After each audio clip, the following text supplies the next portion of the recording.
the Jimmy Butler thing is getting way out of hand. Apparently, we all heard about the practice tirade, him telling them that you effing need me, you guys can't win without me, etc., etc. Jimmy Butler beat the starters with the third string. A couple of things I want you to kind of take into account. If you ever played basketball before, in practice, the third string can beat the first string. That happens, especially if the first string isn't really engaged, or especially if they trade a player. Phil Jackson used to always put Mike on the third string or second string and play the first string starters. Same thing on Team USA. The coaches will put Mike on the lesser team, and then they'll go up against like Magic, stuff like that.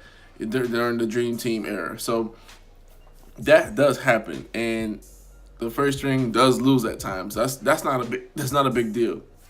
They're making a big deal about the fact that the first stringers like Andrew Wiggins and Karl Anthony Towns were laughing that Jimmy Butler was taking this so serious and stuff like that.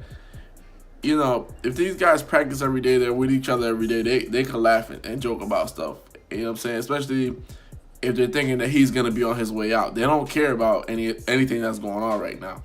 Jimmy is on his Let the Locks Go tour right now. If you guys remember, the Locks were going to the radio station. They were talking about how Diddy had to get an advance on all their albums because he still had their publishing and stuff like that. And Jadakiss was saying, nobody can stop the refrigerator from coming down and flattening you, you know what I'm saying? So basically threatening Diddy, like, one of these days you're going to walk out your big building and there's going to be a refrigerator landing on your head because they're going to do something about it.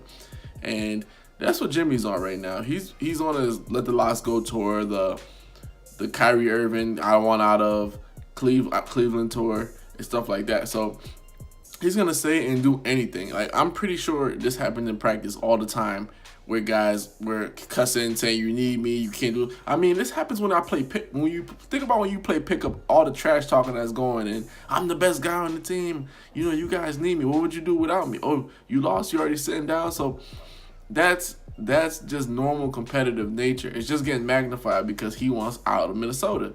But all these stories are essentially non-stories until he gets traded. Unless he punched somebody, even if punching a teammate, that stuff happens. That stuff happens, guys. Guys have a lot of emotions. It's more than just a contract. Like, half the time, all the stuff that's going on in the media, sometimes they don't even know it. People come up to them, like reporters come and tell them what happened. They don't even know sometimes. So, this Jimmy Butler thing is getting out of hand. It's to me, it's three things. Either there's a falling out with a teammate, like the whole Karl Anthony Towns and his girlfriend thing. Maybe that's going on. It can't just. It's more than just, these guys don't have heart or whatever the case is. Because if Jimmy Butler does get traded, he's gonna leave a max contract on the table. So is that the end game? That's the second thing. Is it an issue where, hey, you guys you gave Wiggins a big contract, you maxed out Cap, but what about me? Is it that kind of conversation? Because if it's that conversation, then you go about it in a different way. Because ain't no way in hell you're gonna raise hell and then think you're going to get heaven with the whole max contract and stuff like that. Because the fans and the owner are always going to remember all the things that you said and you did. And the way that you acted towards them in that tense moment. But this is not nothing new in terms of first stringers losing the third stringers, in terms of guys in practice speaking crazy and stuff like that. Stuff like that happens. It's a normal part of the game. Next thing I want to talk about is Klay Thompson. Now, a lot of people get this feeling that Klay Thompson is going to join LeBron James in Los Angeles. Guys, at this point, I don't think anybody wants to join LeBron James in Los Angeles because Paul George didn't do it. Kawhi Leonard, he said, there's been rumblings that he would go to the Clippers.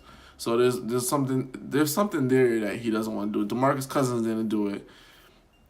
A lot of people, I think, playing in the shadow of LeBron James is not something people want to do, because if you win, if you guys win, it's only because LeBron was there. It has nothing to do with your God-given talent, your ability, what you bring to the table. It has nothing to do with any of that. Now, Look at Kevin Love. He just came out and said it was very hard to play with LeBron at times. It was some very dark times. I mean, it's going to be darker because LeBron ain't there. You ain't going to the. I don't even know if they should make the playoffs in the Eastern Conference, but then you're not going to any more finals. But playing in LeBron's shadow is a real thing because guys just don't know how to separate the man, the myth, the legend from what's going on the court. Like, guys just seem to tend to forget how to play basketball with LeBron, or I'll say they defer more to LeBron instead of just playing their game, which makes you look weak.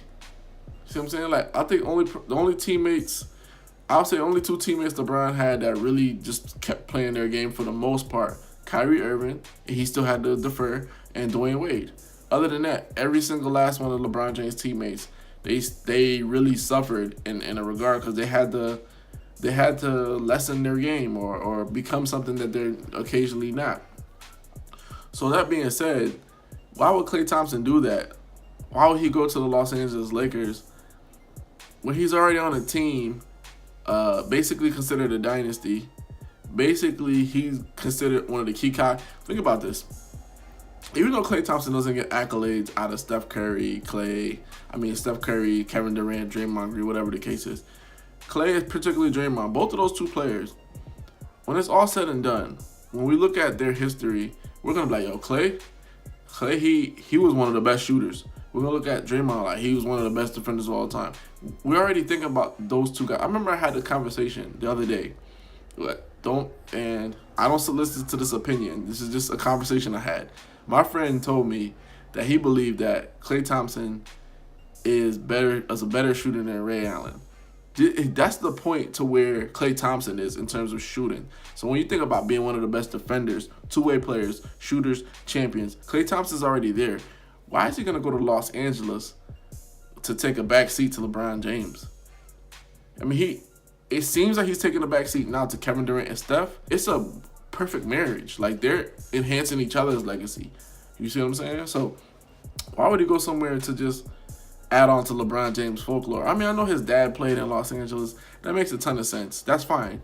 All that is fine and dandy. But at the same time, you guys got to understand, why would he? First of all, he's not going to play in LeBron's shadow, and he's definitely ain't going to play in his dad's shadow. I mean, at this point, I think he has more rings than his dad, I want to say. Yeah, I think he has more rings than his dad. So why would he do anything like that? That's dumb. That's the dumbest thing. I keep thinking about Major Hype, his famous Instagram sensation, where he has a character and she always asks, "Are you dumb?" Like that. That's basically what it boils down to. He's not dumb, and a lot of other players, I think they are dumb though, because if you're not on the Warriors and you haven't won a championship, you definitely should go to LA to play with LeBron. But guys ain't flocking there, so I don't know what's going on. Finally, last but not least, Kyrie Irving. He had these comments the other day saying that leaving Cleveland was the best thing for his career. Honestly speaking, you gotta agree with the guy, and this has nothing to do with now, if you want to draw a distinction between the two, leaving Cleveland or leaving LeBron. Leaving Cleveland was the best thing for his career. Now, leaving LeBron, we don't know quite yet. We'll see how it plays out for the rest of his career, if he can win a championship, et cetera, et cetera. But even LeBron left Cleveland. He left Cleveland twice. So, of course, that was the best decision for his career. Nobody wants to play there. The organization is in shambles half of the time. They let the inmates run the asylum. Dan Gilbert is a belligerent owner. He gets really upset when he doesn't get his way.